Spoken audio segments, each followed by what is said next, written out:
Hello and welcome to the Pizza Kitchen. I'm your host, Brian Hernandez, and today we're joined by Chef Michele D'Amelio, the corporate chef of Caputo.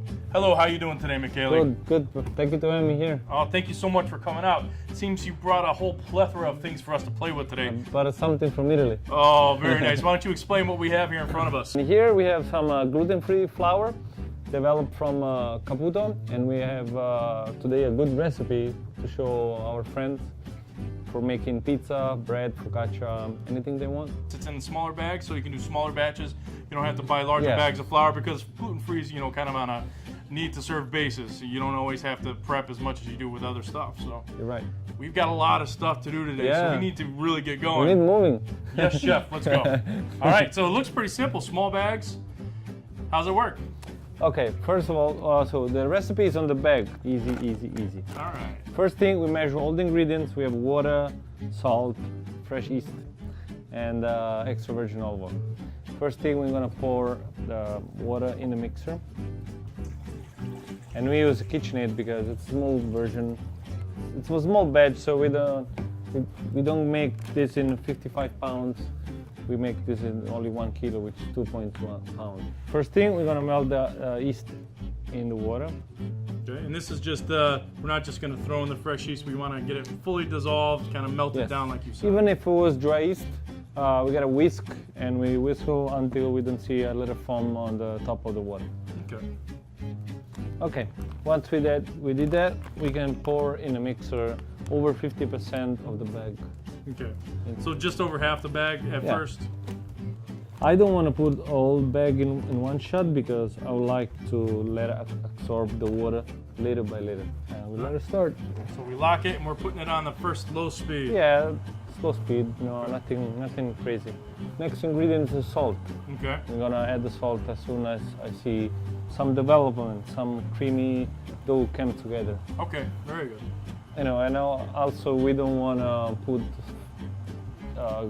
yeast and salt together because it can affect on fermentation. But after you mix, you can make the pizza right away or focaccia. You can really do it right away.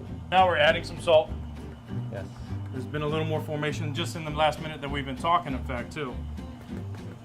And I see you're adding it all around. Since it is a KitchenAid, it doesn't have the mixing power that like one of the bigger Correct. industrial mixers will have. So you don't want to dump it in one spot and hope it's going to spread around. And what we can do is get in a spatula later and clean the sides Okay. of the bowl, so it's easy for us.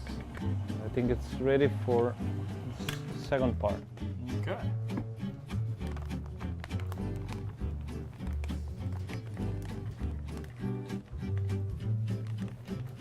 So did you just go with the rest of the dough? Just go with the rest.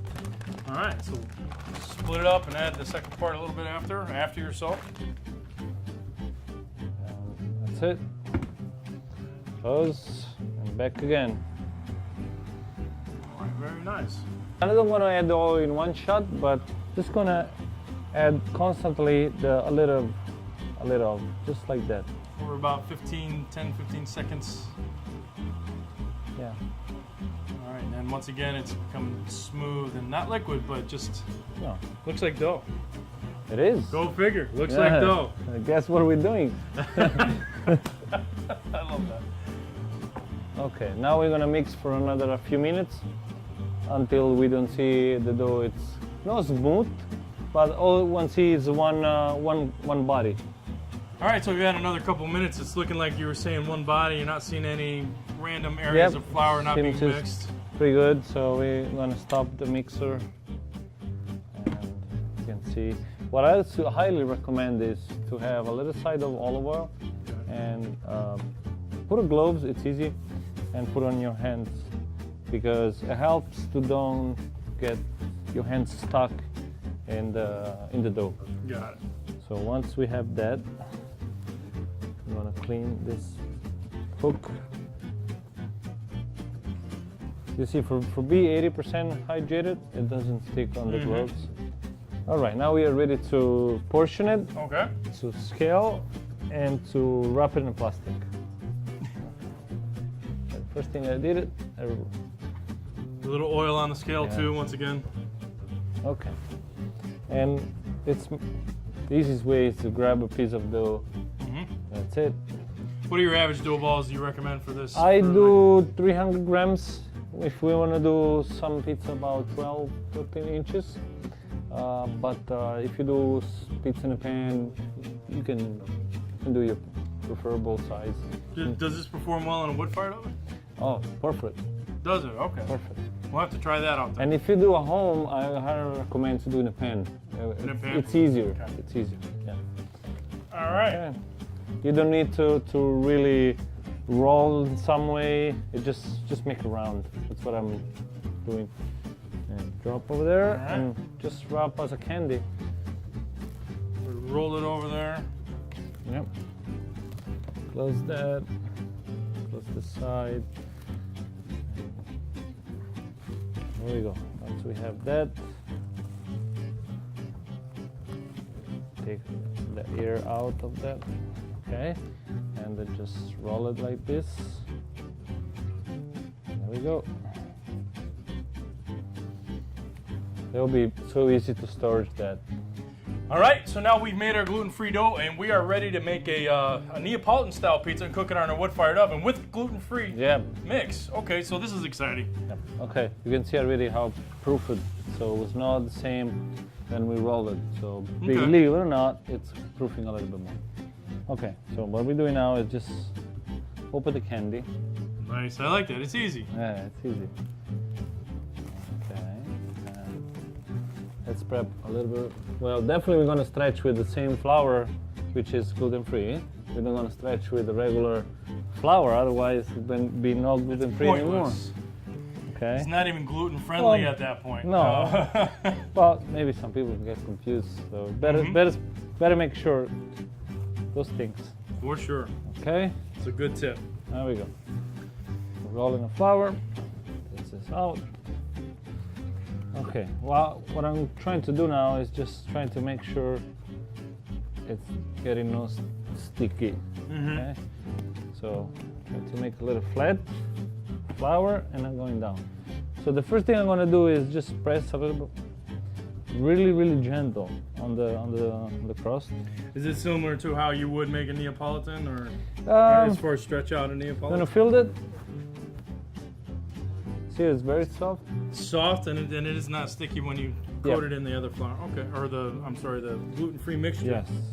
Okay, so I gently pushing down, and with my right hand I just hold the crust to make sure that it doesn't crack or give a better shape. You want to do most of the work on the table and not be lifting it up as much. Yes, and I always help myself with the spatula or with something. Make sure that doesn't really stick. Okay.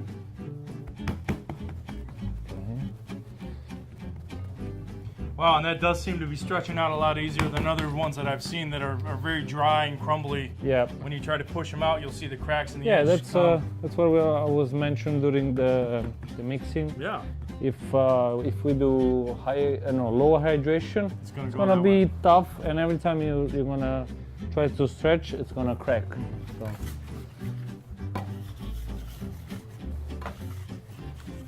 So the higher hydration has it acting more like a dough.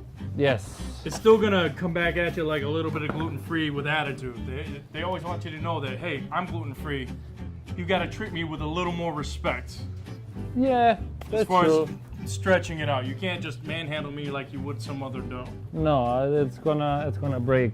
So you see, if I don't put I gotta be very delicate. So we're ready to proceed with tomato sauce.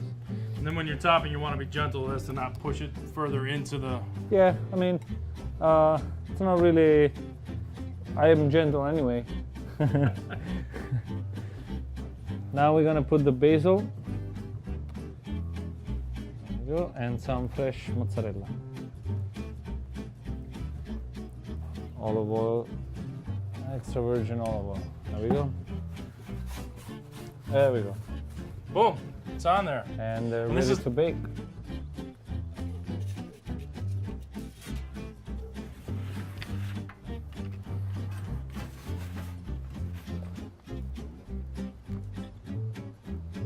Neapolitan pizza has been cooked. Yes. We use the chow whole peel tomatoes, just some fresh matzo, some basil, and olive oil, and we're ready to taste this. We have some good char around the edges. We even got some leoparding, some bubbles coming up. So bubble in the crust. All right, let's hear how it crunches.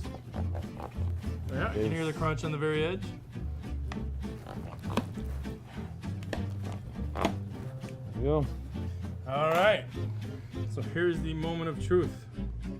So now you're gonna tell me what you think about. You can even see on the bottom, it's got some nice char patterns. Folds over, it's got the nice crisp sound when you fold it too, just like Neapolitan, folds itself. Ciao. Salute. Salud.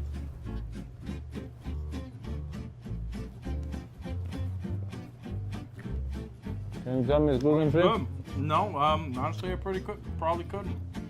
No. It's got soft in the middle. I'm gonna try over here at the edge. It's drier and crispier at the edge, but it's airy. Yeah. It tastes as the consistency is a doughy. So it's kind of regular, which is it's pretty impressive. All right, well, thank you for making a believer out of me that you can get some good gluten-free Neapolitan pizzas. Yeah, we can make happy a lot of people with that. So here's a little addendum. We've actually had some extra gluten-free dough, and I was asking Michele, what else can you do with this gluten-free, flour mix that they have at Caputo, the Fior Glut? And what did you come up with? Well, we come up with pan pizza, Detroit style, however you want to define that. Basically, we get 2 doughballs, sticky cheddar, and we press out in the pan, and we let it rest for about 30 minutes on the oven, on a warm spot, obviously covered with plastic. And we just give it a little rising to get more crumble in the dough. And what you can see here is, if I can show here, there's some contrast. You can see that there is the air bubbles coming up from all the fresh yeast. So it is acting like a regular dough. The first we're gonna do it's just gonna put on top. Out to the edges like a Detroit to get some of that caramelization. Yes. And we're gonna bake it now. How hot's the oven? 550. Yep. So we're at 550 and we're gonna leave it for how long? Until it not cook it. Until it's cooked. All right. Oh. There we go. And he is not skimping on the corner pieces. Look at these. Oh my gosh. Ready?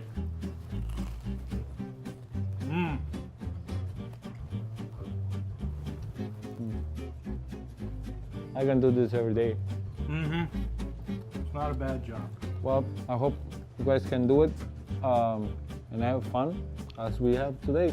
Oh yeah, and this is something that you can do at home or in your pizzerias. It's available on Amazon, or you can reach out to Orlando Foods. We'll be happy to assist you with any questions. Yep, so you've seen how we do it here. You get the bag, it tells you the recipe on the back. Guys, try it out in your homes and your pizzerias. Thank you guys for joining us so much. Salute e mangia. Ciao.